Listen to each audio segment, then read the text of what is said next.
mercy flows and love redeems. All are welcome, all belong. Welcome all who work for justice, bringing hope, charity, and peace. You are not alone, for you are God's own. Together we sing and we proclaim, all are welcome in this place. Behold love's amazing grace. All are welcome, all are welcome. Bring your hopes, bring your dreams. Mercy flows and love redeems. All are welcome, all belong. All are welcome, all belong. All are welcome, all belong. All are welcome, all belong. All are welcome, all belong.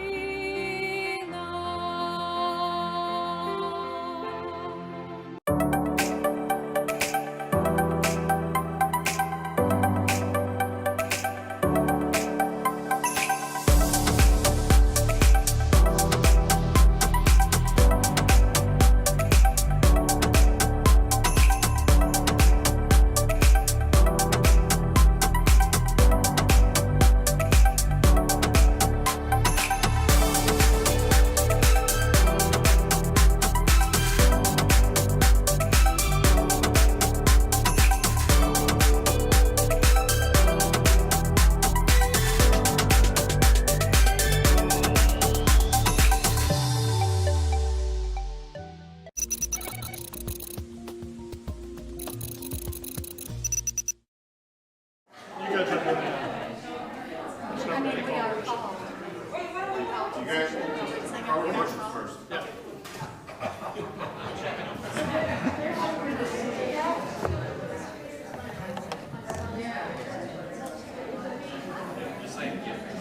How are we not coordinating doing the choir thing? Well, good morning, everyone. I think we got a late coming crowd today.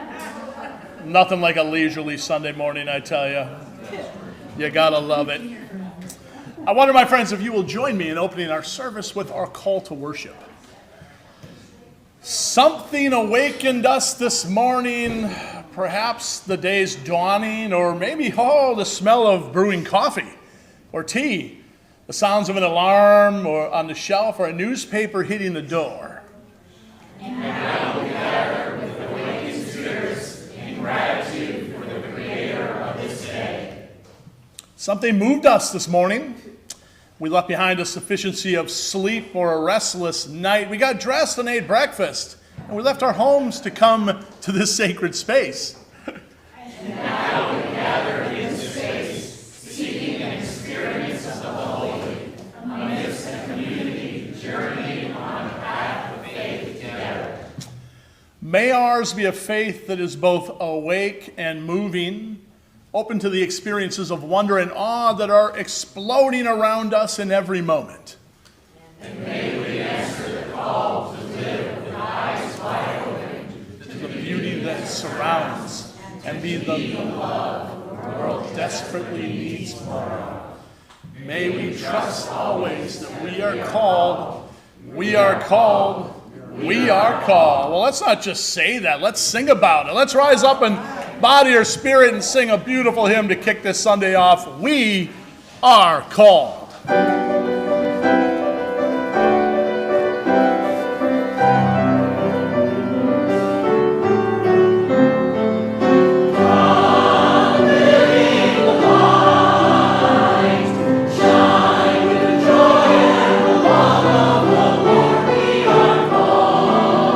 to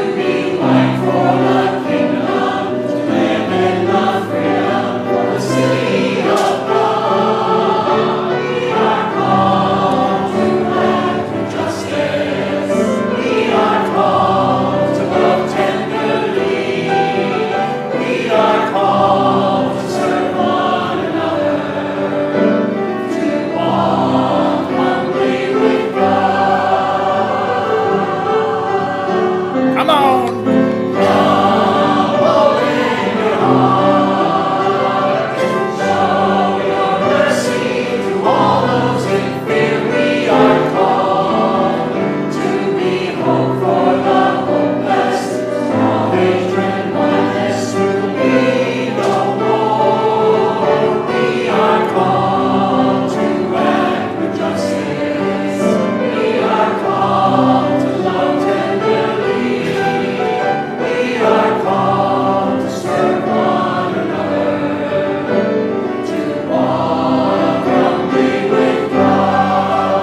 Come on and sing. Sing, sing our song. Sing of the great day when all will be one. God will reign, and we'll walk with each other, sisters and brothers, united in love. We are called to act with justice. We are called to love tenderly. We are called to serve one another, to walk humbly with God. Please be seated, everyone. Good morning. Good morning. Oh, that's one of those hymns where I wish there was we need to write more verses. I love singing that hymn. I just love it. Wendy, will you get on that? We need 18 more verses. We'll just sing that all morning long. It's such a beautiful song. Welcome, everybody. Welcome to Faith United Church of Christ on this beautiful Sunday morning. Whether you are joining us in person here, maybe for the first time or second time, or if you're online with us out in the hinterlands of our great world, wherever you are on this planet that we live on, we're delighted that you are also here with us. If you're visiting, if you're a regular with us, we just love, it's just so nice we can be together on a Sunday morning. If you are visiting with us, if you're in person here, we have a friendship book which we keep on the table in the gathering space by the double doors out there. And you can go ahead and write your name and put your email address on there. We can keep you apprised of all the happenings that we have going on here, which are really starting to pick up. And if you're online with us, it says right there on the screen what to do. Go ahead and, if you're on YouTube, subscribe. If you're on Facebook, like and share. And also just send a note to office@faithucc, and we'll get you on our newsletter list as well. Go ahead and see our speaking of newsletter, for any events. We have a lot of stuff going on. I want to highlight just a couple, but there's a lot of information in that newsletter, so do see that. David Oliver Willis concert is coming up. I listened to a bit of this guy's music. He's really good. This is going to be a really cool concert. So September 24th at 7 p.m. It's $15 a ticket. That gets you in the door. Hottest ticket in town, right here at Faith UCC. And they get you some pizza or some kind of food and beverages. So it should be a really fun night of having a great concert here. So you can buy your tickets today, just at the door there. They're $15. You can probably get them the night of the concert. But it's nice if you can buy them ahead of time if you know you're coming. If you're online, just email the office and we'll get you on a list and get you tickets that way if you're going to be here that night as well. And we'll get you tickets. So September 24th, 7 p.m., $15 a ticket. David Oliver Willis. He's been on American Idol twice. Yeah, I mean, that's pretty cool. I mean, this guy's just local around town. He's really been around in the music scene. So this is going to be a fun night. So come on out. Hey, did I see we had 374 pounds of food for Dunedin Cares? Very nice. No.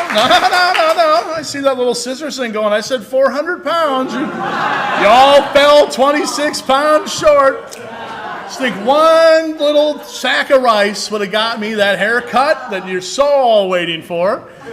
So we'll try it again next week. We get to 400 pounds. No, this thing's actually starting to drive me crazy, so I think it'll happen before.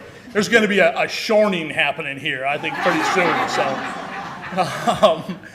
But thank you for all your incredible donations, stocking the shelves. And we've done 1,300 pounds in the last just couple weeks of food and donations. That's not even the cash donations that are going where they can use that then to shop for the things that they need. There's so much need out there right now in our community. The line, if you're here in the week, is around the parking lot and out.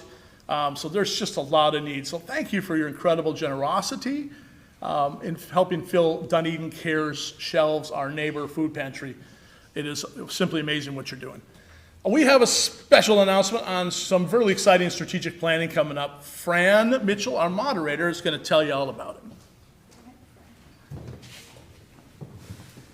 Good morning.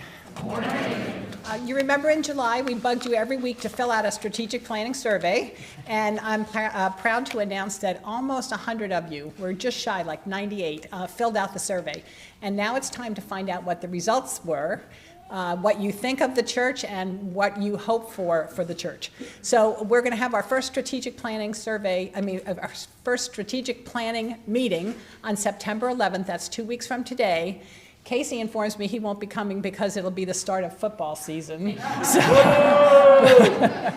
So we promise it's a short meeting. We're going to do a quick lunch right after church, and then we'll have a session that'll last an hour, 15 minutes right after that. So in order to make sure we have food for everybody, Marge Brown, raise your hand, and I have sign-up sheets. If you would sign up with us today so that we can be sure to have enough food. But our goal is to go over what the survey results showed us about what you think about the church right now, and then start planning. We hope to come out of this process 3 retreats, the second Sunday in September, the second Sunday in October, and the second Sunday in November. And the goal is to come out at the end with a 1, a 3, and a 5-year plan for the church. We're so excited. Our progressive message is spreading throughout the community, and we want to know where you think that's going to take us. What will a progressive church of the future look like? And so we invite all of you to attend. Please sign up with either Marge or me after the service, and we'll look forward to seeing all of you on September 11th, except Casey. Thank you.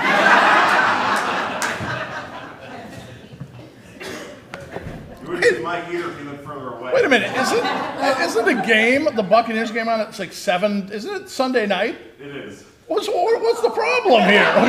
What, do you got an all-day pregame or something?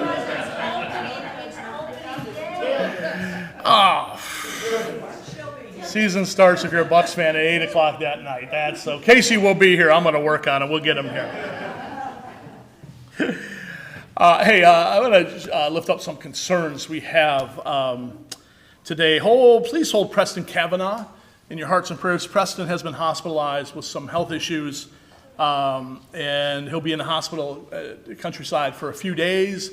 And then I was told by Catherine, her daughter, yesterday that when he does return home, that home hospice is likely in the near future. So hold Preston and Lois, his awesome wife Lois, who's probably online with us right now, and their daughter Catherine in your hearts and prayers, and kind of this time of transition. And this could be a shorter time, or it could be a much longer time. There's just no saying right now. So hold the Kavanaugh family in your hearts and prayers. Also hold Kathy Glenn in your hearts and prayers. I saw Kathy last week, and she's a bit down and really struggling with a lot of memory care issues over at Aravella in Safety Harbor. So hold Kathy in your hearts and prayers as well.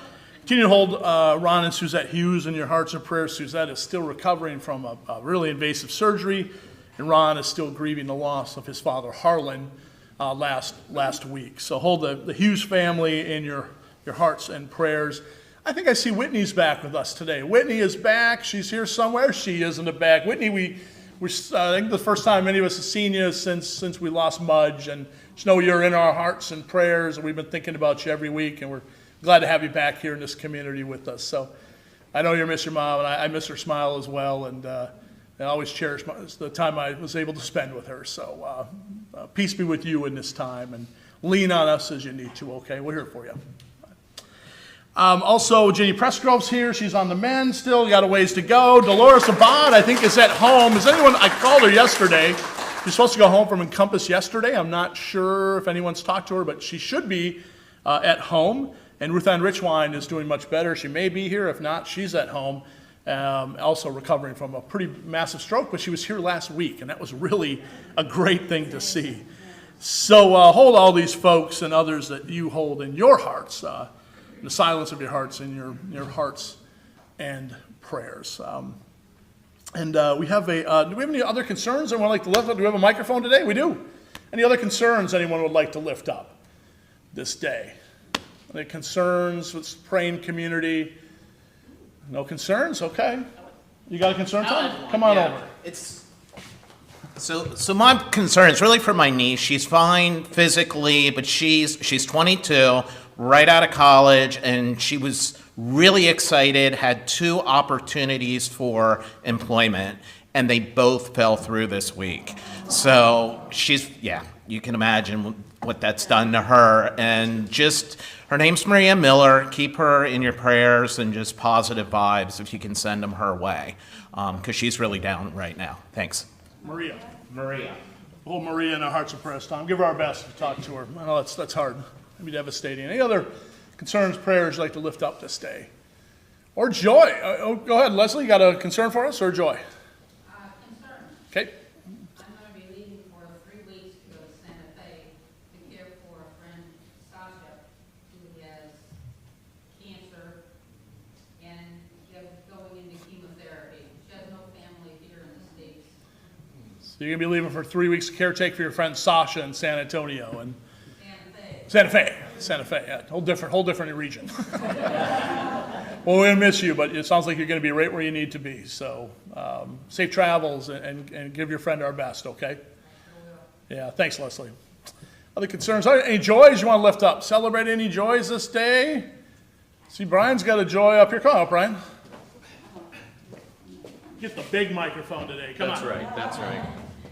I just wanted to thank everybody for your prayers and support of my son during this time where he's had lung and esophageal cancer. At his last doctor's appointment, he had not seen his main doctor for a month, but he got back and all of the tests had come in and everything, and the doctor said, well, here's the news. Both cancers have shrunk at least 20 to 25%.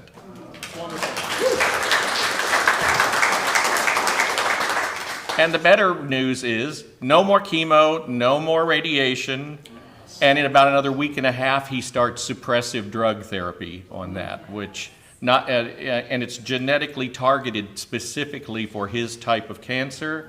It also helps him build his own immune system so that he can also fight it himself. So they'll keep a close watch on him every 3 months, and thank you all for your prayers, those of you that made contributions to help him out during that time, and for being a great church family for me. Thank you. That's right. Thank you, Brian. Continue prayers for Stephen, absolutely. Yeah, any other joys you want to celebrate this day? Yeah, Kathy? I have a mic too. You got a mic, okay. I'm happy to report that my brother-in-law's surgery on Tuesday went very well, so he's doing really good. That's a joy. We lifted him up last week, so. Other joys, before I share a big old joy that I have here, that actually we all have. Well, are you ready for it? Yeah. Are you really ready for it? Yeah. All right. It's a big one today. Today's a special day right here at Faith United Church of Christ, and I'm going to tell you why.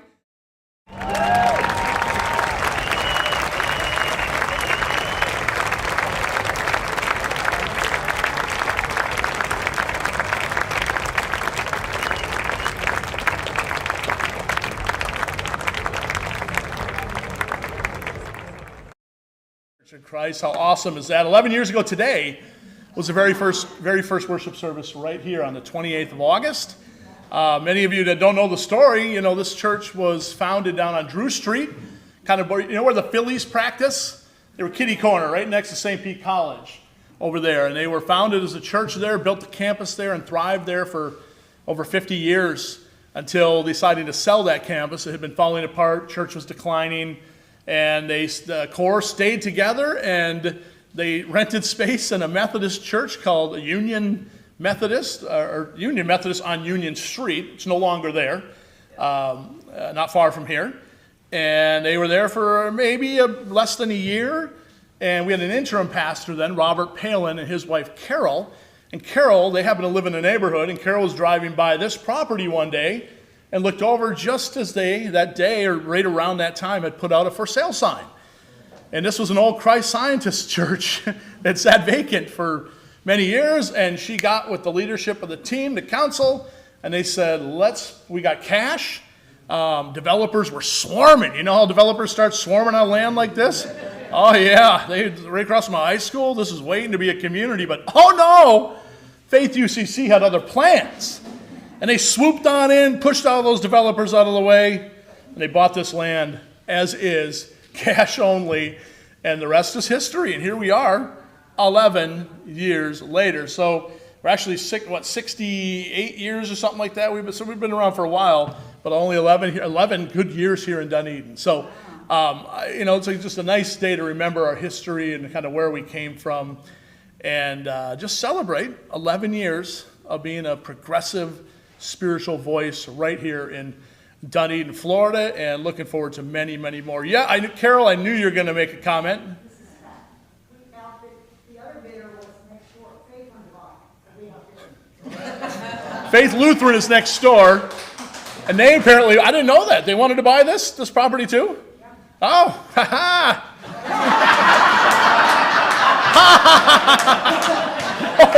This makes this story even more delightful. How did I not know this? My God, I didn't know that. That's just totally news to me. Thanks, Stats. I should know you have something like that to bring out to us.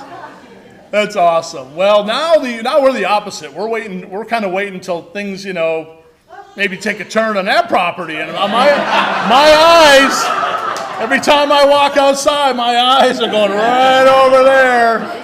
Thinking, what could we do with that, huh? So the tables may turn yet again. Who knows? But happy 11th anniversary, Faith United, in Dunedin, Faith United Church of Christ. We'll celebrate our much bigger anniversary, of course, in October. We're going to explore some Buddhism today in our Beyond the Bible, really Beyond Our Tradition series, although I'm going to make some really interesting comparisons between Buddha and Jesus. That became quite apparent to me this week. So I thought we'd do a little prayer, a little centering time with some Thich Nhat Hanh here. So I'm wondering, we're gonna kind of pray these words, or I'm gonna say these words, and I want you to kind of follow along. It's a real mantra. Of course, Thich Nhat Hanh is one of the most gentle spiritual leaders the world has seen in the past 2,000 years, easily, if not longer. Passed away recently. But his words will live on for a long, long time, and I do see them fully as scripture in the fullest sense. So I invite you to just close your eyes and take some breaths, and I'm going to pray these words together with by Thich Nhat Hanh for us to center ourselves into. And breathing in, I'm aware that I am breathing in.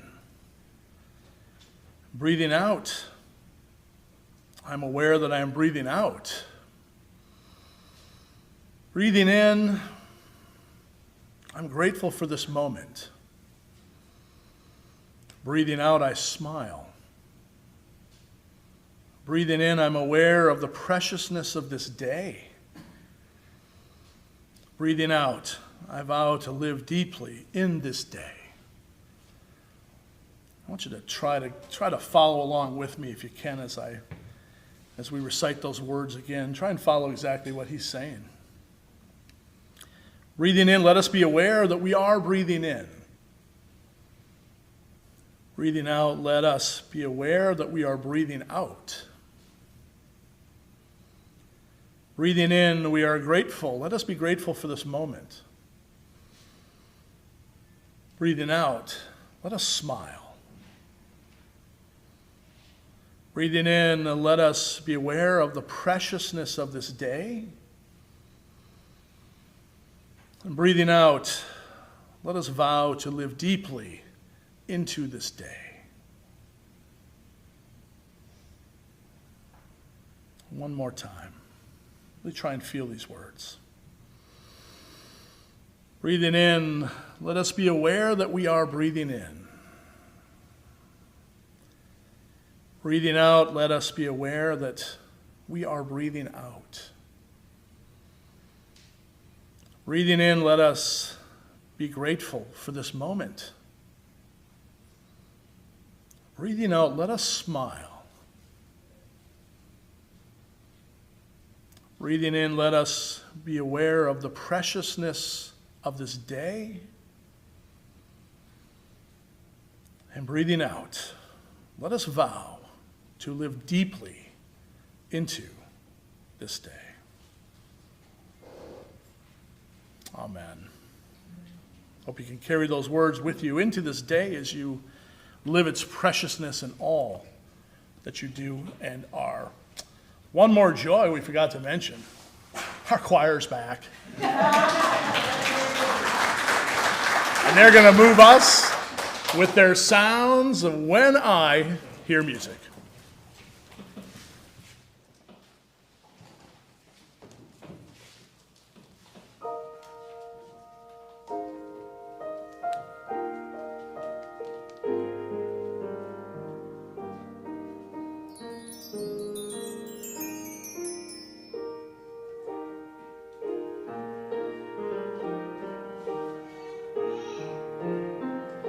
When I hear music, Lord, I know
What would you do if your doctor told you that you only had 3 months to live? Would you waste this time bemoaning your fate? Would you give yourself over to pain and despair? Or would you resolve to live each moment of those 3 months in a deep way? If you do that, 3 months of life is a lot.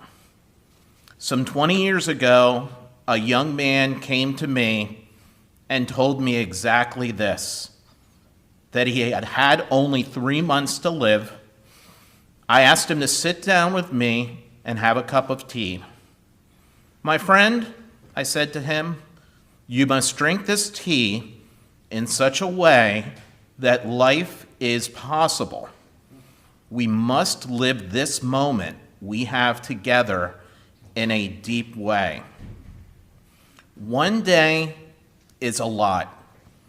A picnic lasts only half a day, but you can live it fully with a lot of happiness. So why not 3 months? Your life is a kind of picnic, and you should arrange it intelligently. Someone I knew once said to his Buddhist teacher, "Master, I would like to go on a picnic with you." The teacher was very busy, so he replied, Sure, we'll go on a picnic one of these days." Time went by, and 5 years later, they still hadn't had the picnic. One day, the master and the disciple were on some business together, and they found themselves caught in a traffic jam. There were so many people in the street that the master asked the disciple, "What are all these people doing?" The disciple saw that it was a funeral procession. He turned to the master and said, "They're having a picnic."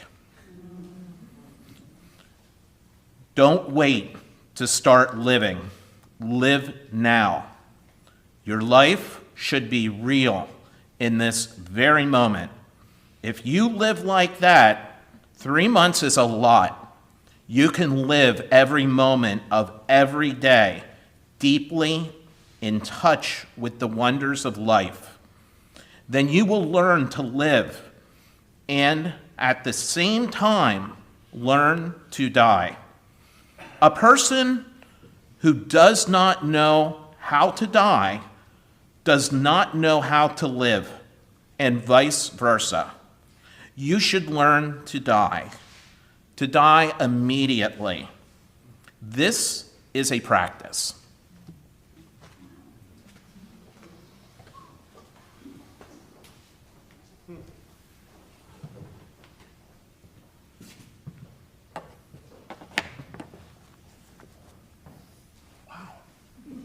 Whew.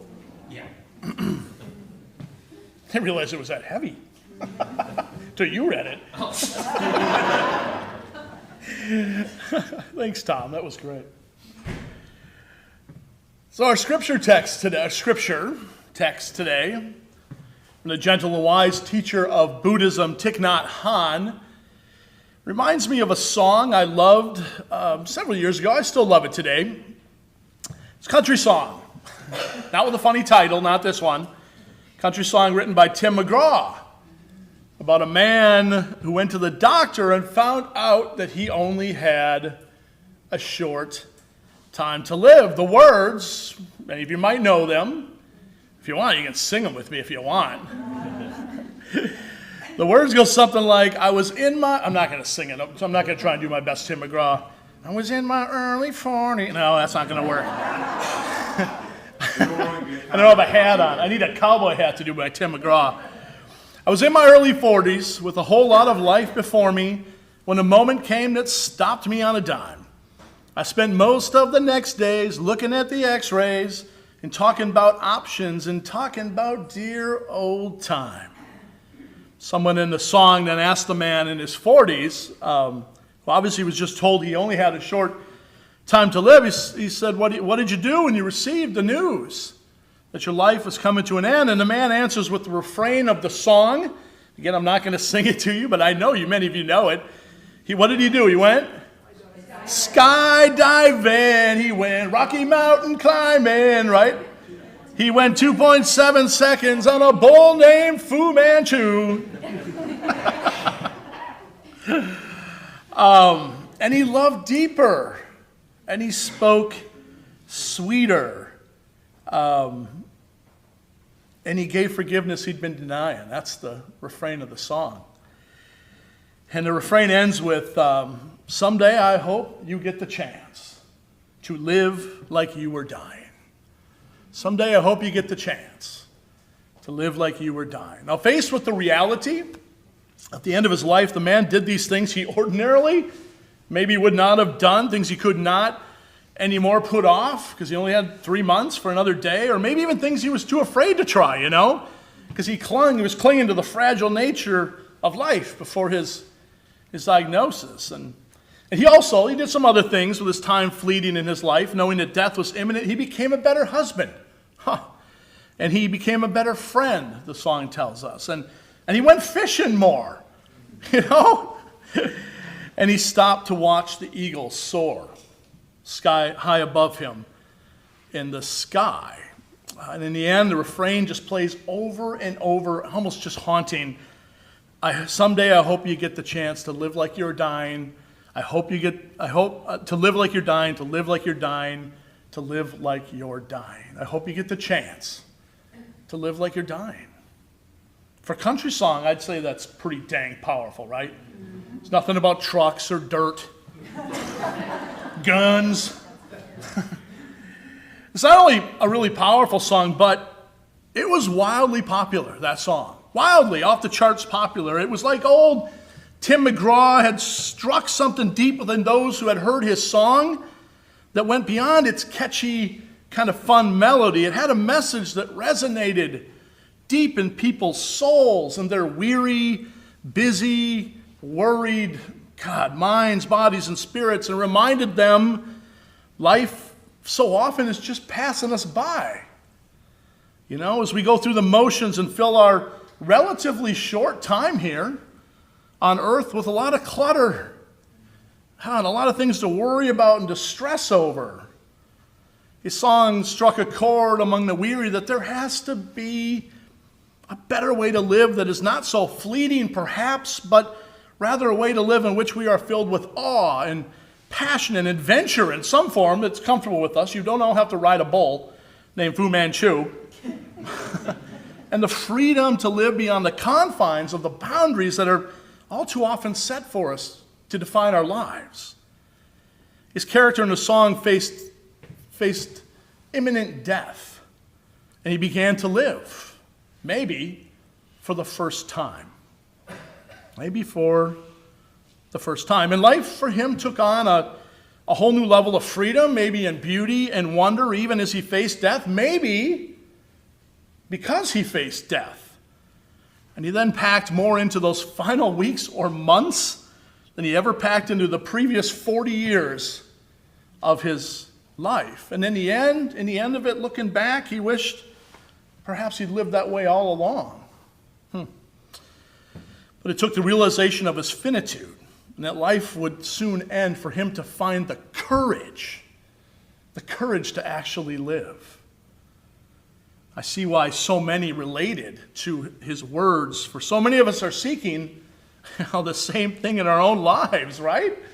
Maybe the chance to live with freedom and abandon, and maybe the courage to finally grasp life for what we want it to be, right? Maybe rather than what we are told that it should entail. So I guess for me, someday I hope that we all get the chance to live like we were dying. Our story from Thich Nhat Hanh, our recently deceased Buddhist master, one of the wisest and most profound spiritual leaders of the last 2,000 years, is very much the same, though instead of a country song, not sure Thich Nhat Hanh is the biggest country fan, but who knows? He surprises people in many levels. His comes from the heart of of one of the world's great religious traditions in Buddhism. And in the story we heard, Thich Nhat Hanh tries to get listeners to wake up to life, to see that the time we have is precious, every single moment. And then he calls on us to live it as if that were actually the case, if that were so. And I'm guessing if you ask most people if time is precious, they'll nod their heads. Yeah, I agree with you. Time is precious. I agree with your statement. Of course it is. But ask them if they live that way. Ask them if they live like time is precious, and you'll more than often get maybe a blank stare or a hurried response before they tell you they have to go run off to this or that engagement in their busy, busy lives. Our gentle Buddhist monk is saying, don't live that way. Don't live like that. Live like you're going to live forever. Or don't live like you're going to live forever, believing surely that you have all the precious time in the world at your disposal. Rather, live like you have a day or a week or maybe a month, or in this case of our song, 3 months. And life will look really different to you. Really different. That is central teaching and component to Buddhism, and is the very antithesis, I will say, of the religion that most of us have lived our lives under. Christianity and its Bible-based way of life, where the focus is so often not on the here and now, but on the future, right? Or better said, the future beyond our earthly future, the next future, the heavenly future. But Buddhism, and in particular the ways of this gentle monk practitioner of it, says, no. Focus on the here and now as though that's all you got. And live it as though what you got is only a short span of time. And then ask yourself, what would you do? What would you do? What would you do? What have you been missing? And if you were like that young man sipping tea in his office that he talked about, how would you live those remaining days? If you have 3 months, Thich Nhat Hanh is asking, shouldn't the tea taste a little bit different? And why can't we live that way all the time? Why only then? I want you to hang on to that question and that thought, because we're going to return to that with a little exercise in just a bit. What would you do if you found out you only had 3 months left to live? Hang on to that thought. As morbid as it is. But let's do it in the philosophical sense, right? But it's not necessarily philosophical in Buddhism. It's real. It's real. But first, as we look beyond the Bible, and yes, even beyond our tradition for this short sermon series, attempting to glean some wisdom from other spiritual ways, let me briefly explore the question of how can a general knowledge of Buddhism enhance our lives as Christians?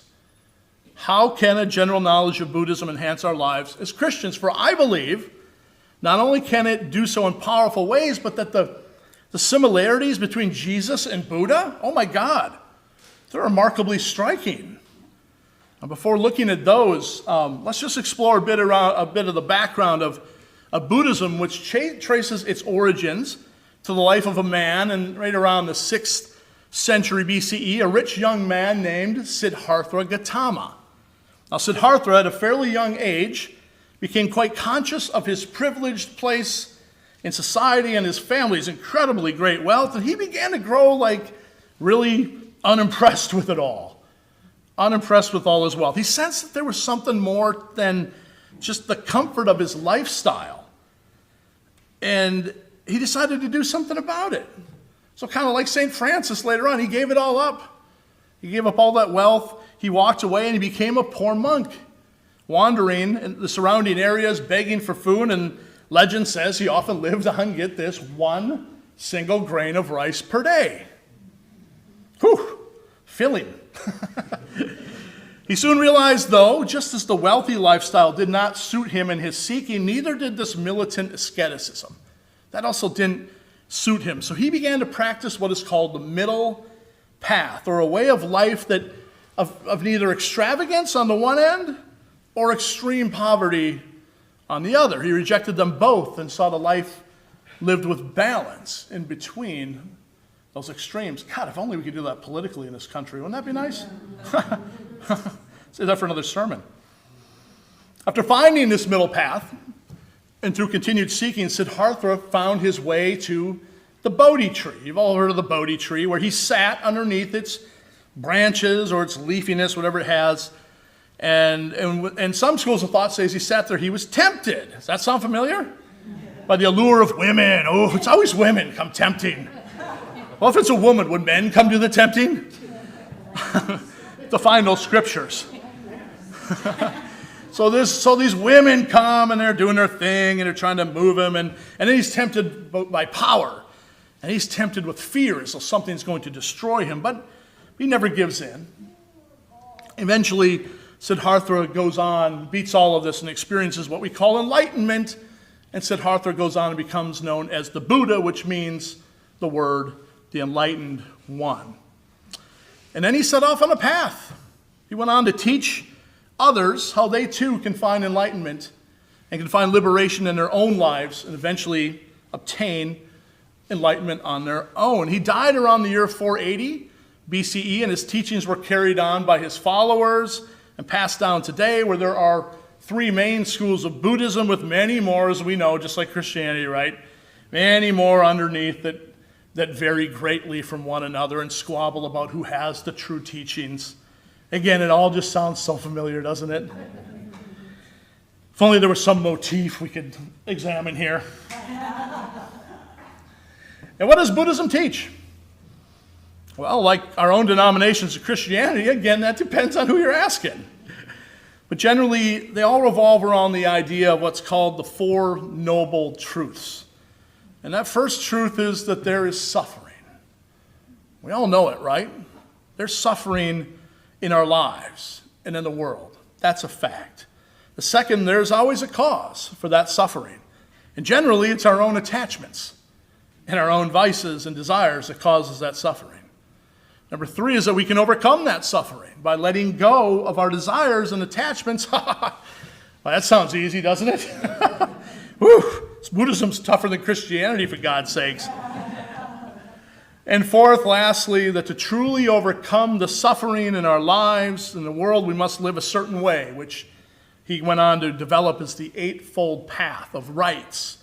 Right understanding, right thought, right speech, right action, right livelihood, right effort, right, and this one's a big one for me this day, mindfulness, right mindfulness, and finally, right concentration.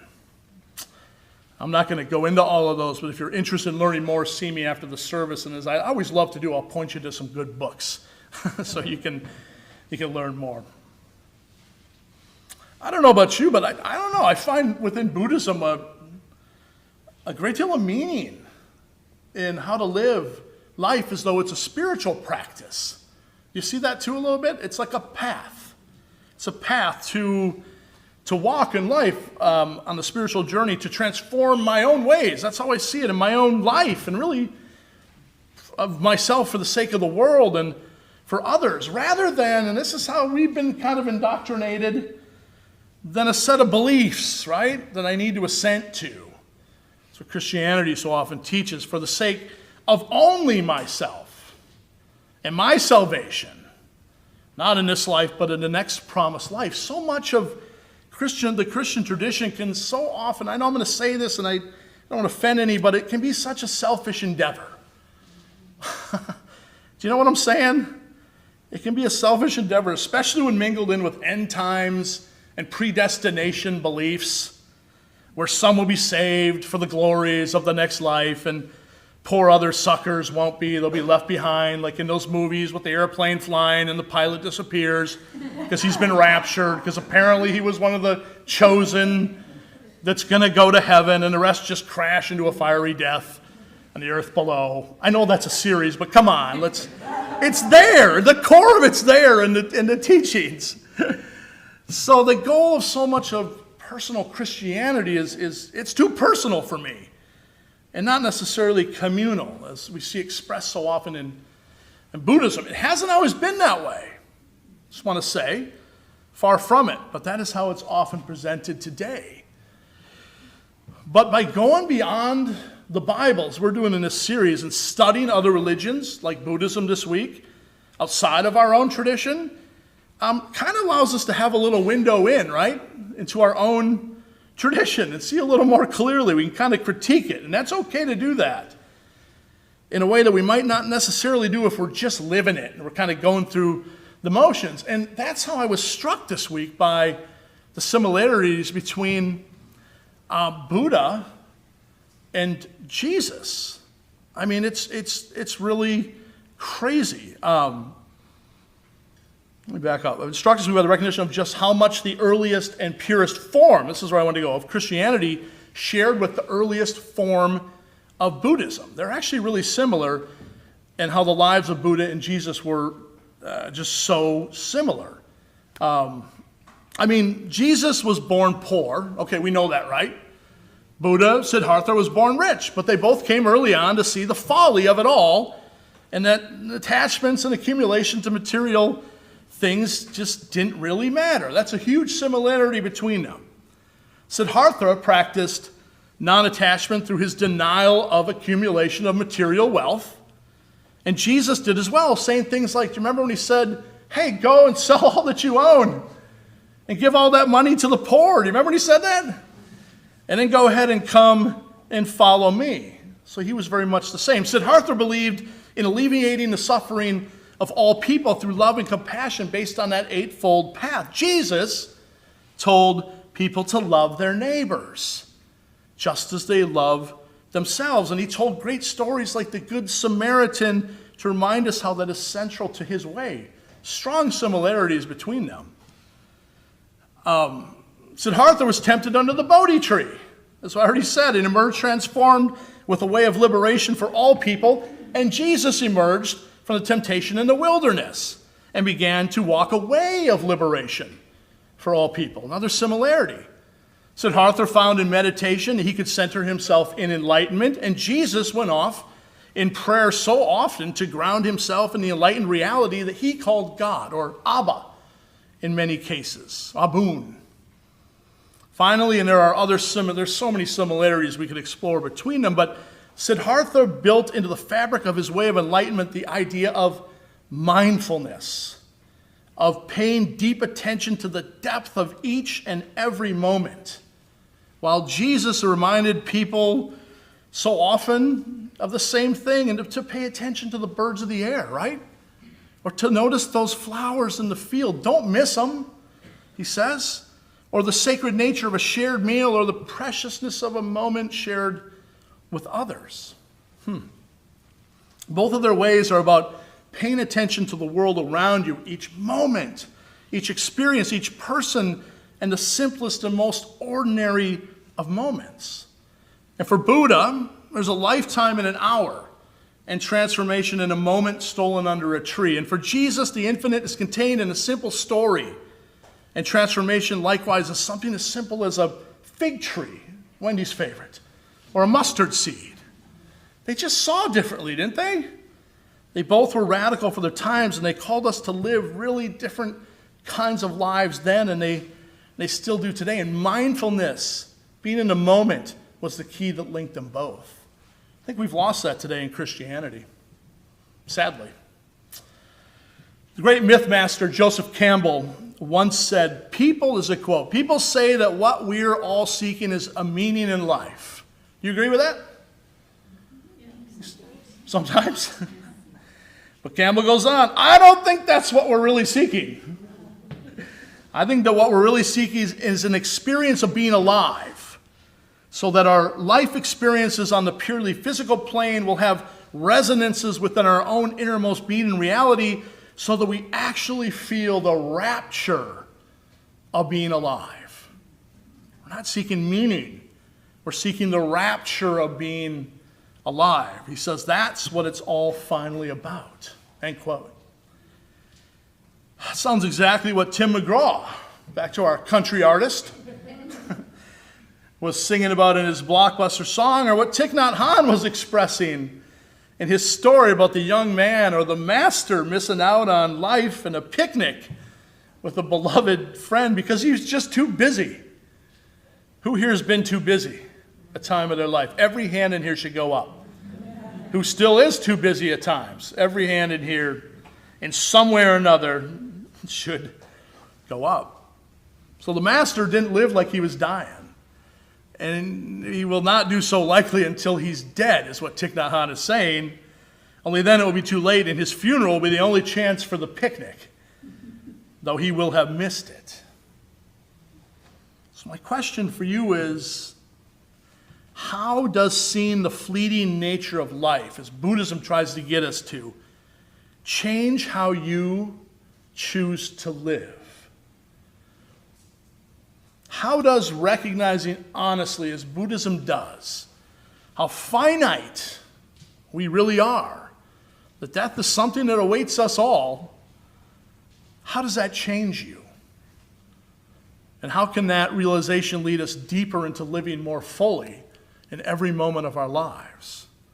How can we begin now, in this moment, not in the future that may not exist, but now, in the here and now, to live with more rapture that Joseph Campbell was talking about, more awe, more wonder?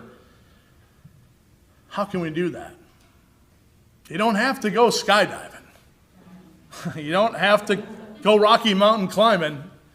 And you don't have to do 2 seconds on a bull named Fu Manchu. But what does it look like for you to live like you were dying? I want you to ponder that for a second. Just think about that. Just think about it for a second. Answer Thich Nhat Hanh's question. What would you do if your doctor told that you only had 3 months to live? Would you waste this time bemoaning your fate? Would you give yourself over to pain and despair? Or would you resolve to live each moment of those 3 months in a deep way? What would you do?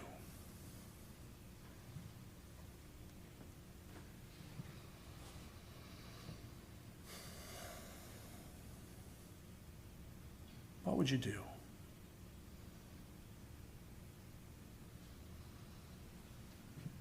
And now for the exercise part of this. I don't want this to be painful. I want you to turn to your neighbor, someone close to you, maybe someone you don't even know. If you've got a spouse, turn away from your spouse. It's the one time you can do that.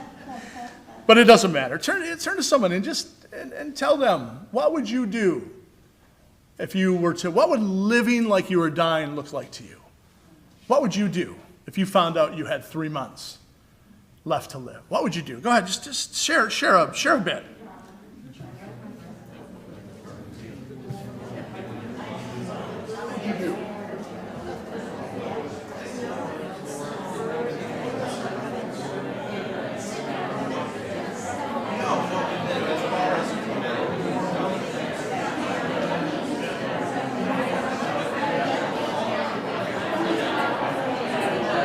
David, what would you do? What would you do?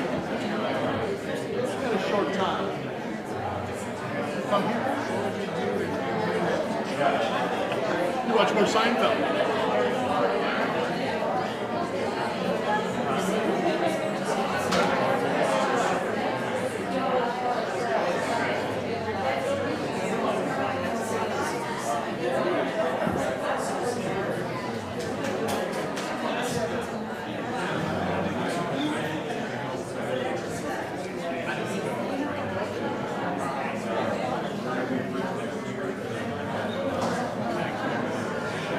I let the cat out of the bag now, didn't I? Never gonna get it back. Train's going off the tracks.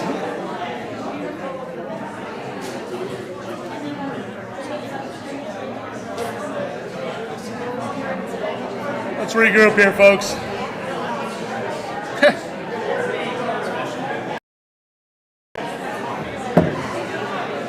Our line folks, please do the same. What would it look like for you? What would you do with your 3 months?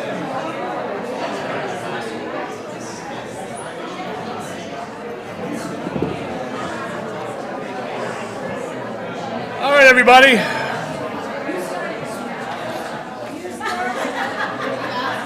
I went skydiving, I went Rocky Mountain climbing, I did 2.7 seconds on a bold Fu Manchu.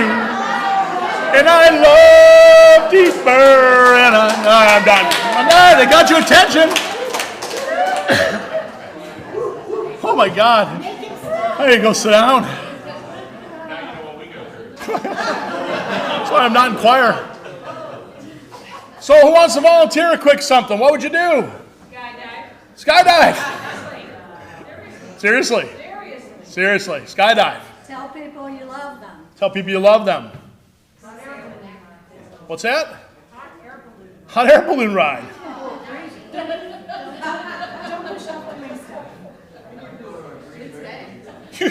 You can't go to a Green Bay game. No one goes to a Green Bay game, Jim.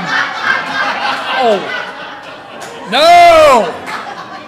That's how you die. You go to a Green Bay game. It hastens the whole thing up. Sorry, Packer fans. Come on, Mike, you know you'd go to a Packers-Vikings game in Green Bay. No. Any others? What would you do? Make that meet up for dinner or lunch. Just continue living my life as it is. Continue living your life as it is. Any others? Find homes for my animals. Find home. The practical things. Any others? Travel. Family. Galapagos Islands, yes. Thank you, Darwin. Listen more. What? We don't listen to you now. I'm never doing this again. Great things, and I hope you'll continue sharing them. But here's what I want to say to you. All of you that said something to do in the future, what you've shared, go do it. Go do it. I want to see you on an airplane to the Galapagos Islands next week. We'll miss you. Don't wait anymore.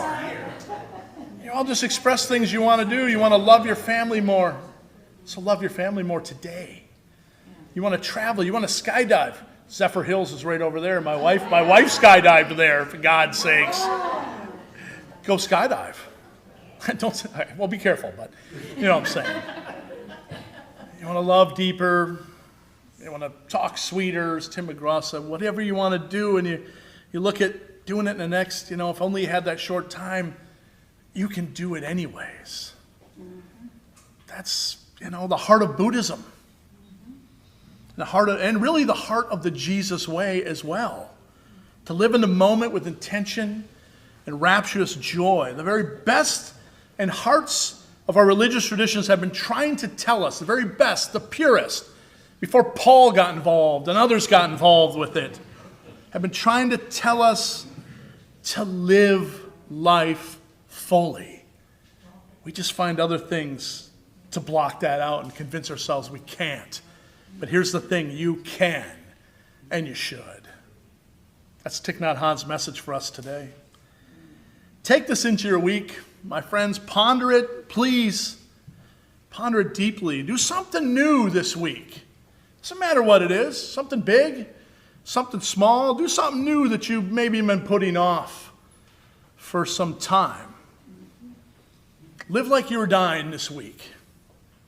And then let's check in next week, and I want to know how that feels and how that felt. And again, finally, don't seek the meaning in life in these things.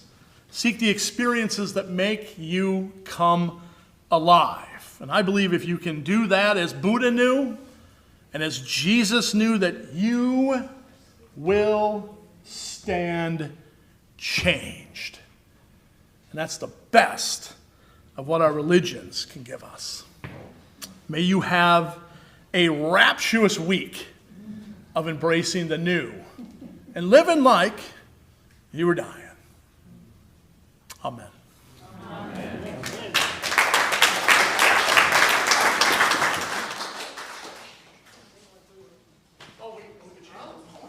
You guys are holding up. I shifted up the service. I forgot.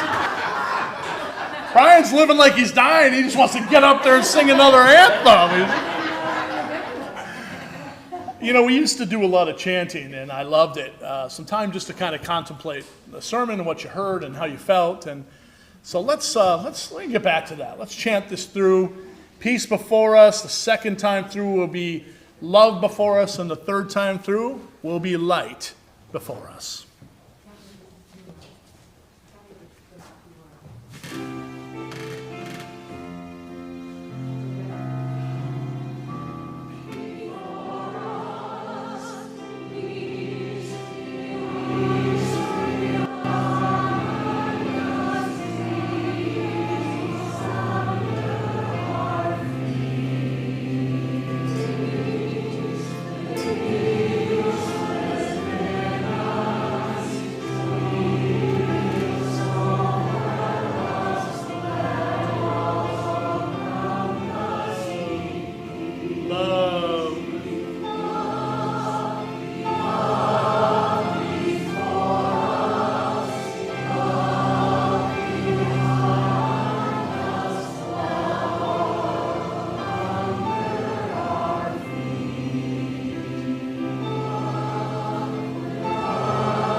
That's beautiful. I invite you in this continued sacred time just to take a few more deep breaths, my friends, as we journey into the heart of a prayerful and stilling time. Let's just make a moment of stillness and silence together.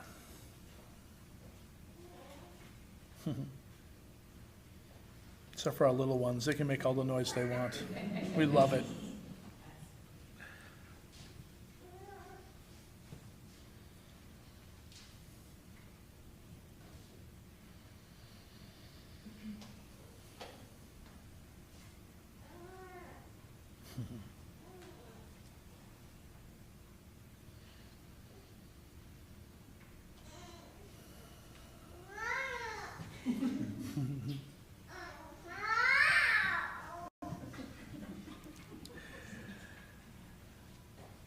Oh, for gratitude at little voices. Let us hold our hearts this day. My friends, may this day find you refreshed. May this time find you at peace. May the presence of God, this great mystery that we name God, be felt powerfully by you this day. And as we journey into this time of prayer, may gratitude shape your outlook. Our outlook this day, gratitude for the life that we live and share as we move and live and share our being and that which we name God, and gratitude for loved ones to share the world with, and gratitude for the beauty of the earth and all its majesty, and gratitude for young voices finding their voice in the world, and today especially gratitude for the beauty of voice and song, an instrument and rhythm, melodies. Our choir is back with us, moving us with their sounds. For all of this and 11 years here in Dunedin, being the hands and feet of God in the world, let us...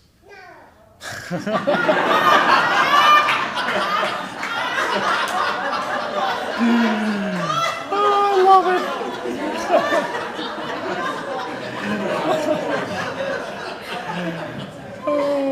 God is laughing with us right now. That's awesome. Oh, let us just give thanks for laughter and joy this day. Oh, my goodness, we need it. Thank you. Thank you, little one.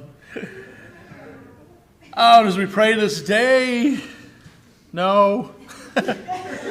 May we always keep central in our hearts those who are suffering, the violence in the world, the poorest, the refugee and the immigrant, the oppressed, all victims of violence and, God, racism and discrimination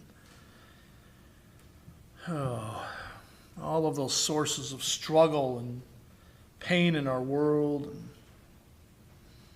may we find a way to break the systems of evil, infuse more love into our world, and closer to home in our own minds and bodies and spirits, and those whom we know and love. Let us make space for the hope of healing and peace and courage and joy for all that are recovering from surgeries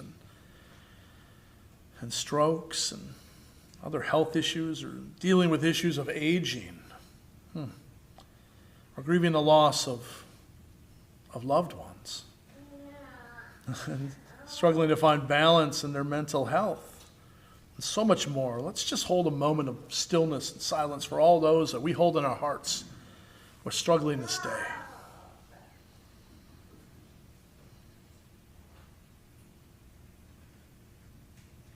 May your healing balm, O God, meet us in those painful recesses, and remind us that we're never alone amidst the struggles that we endure and that we hold. And together, O God, remind us always we can make the change that we want to see. I wonder if you'll join me in a beautiful interpretation of the Lord's Prayer written by our very own Carl von Eigen, who may be online with us but who is not here today. I love his words. He sent these to me last week as a modern interpretation on the Lord's Prayer. I wonder if you'll join me. Ground of being, in which we live, move, and share our being. In awe and wonder, we hallow such amazing grace and presence. The beloved community is your dream. Your restorative justice is our desire. Your nonviolent peace is our pathway. Your unconditional love is your promise. May we share our daily bread with all. Forgive as freely as we are forgiven. Walk in humility as sisters and brothers. Offer daily expressions of gratitude and generosity. Until the day when we celebrate the oneness, relationship, and interdependence of everything that exists. And let us say together, Amen. Hey, I wonder, just want to say as we come to the end of our service, we'll have our choir. Who would want the last word as they come back? Of course, it would be the choir. So we're going to give them the last word today with an anthem in just a moment. But I want to say, as always, thank you for your incredible generosity and all the giving. You're almost 400 pounds of food, 1,300 pounds the last couple of weeks. Your financial generosity to help us be the hands and feet of the Spirit of Christ in our midst and in our world. It's your generosity that allows us to do that. So I say on behalf of our leadership team and financial folks and everybody here, just thank you. Thank you, thank you. If you are with us and you're like, I want to make a love offering to this place, we do have plates in the back there to make a contribution to the work we do together, all of us do together. We're investing in our own work, and if you're online with us, you can just go to our website or scan that fancy QR code.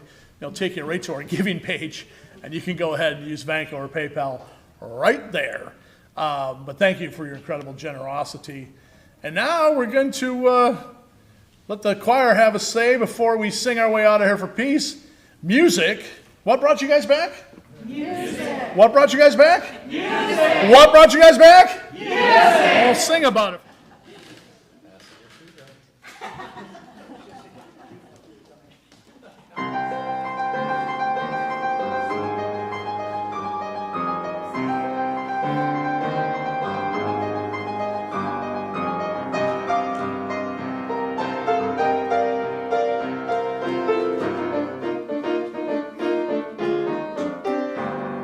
Summer's break was fun, but starting to get old. We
Oh, they're back, all right.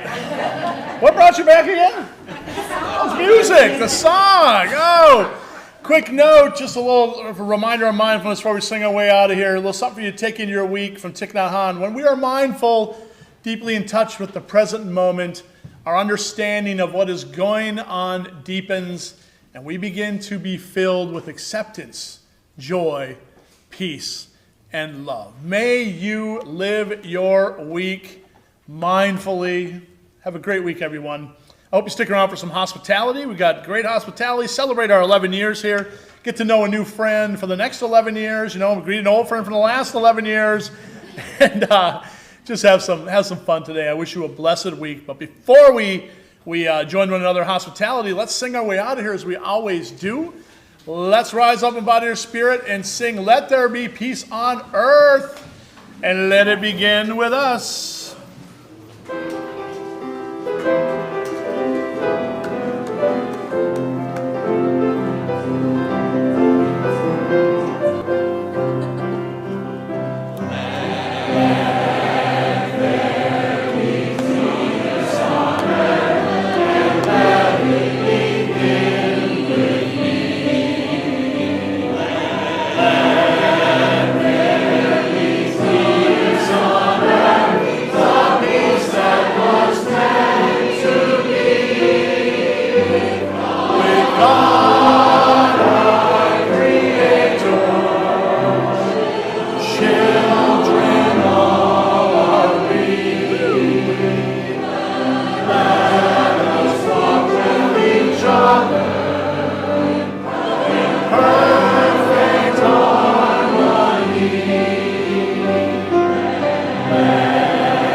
From now.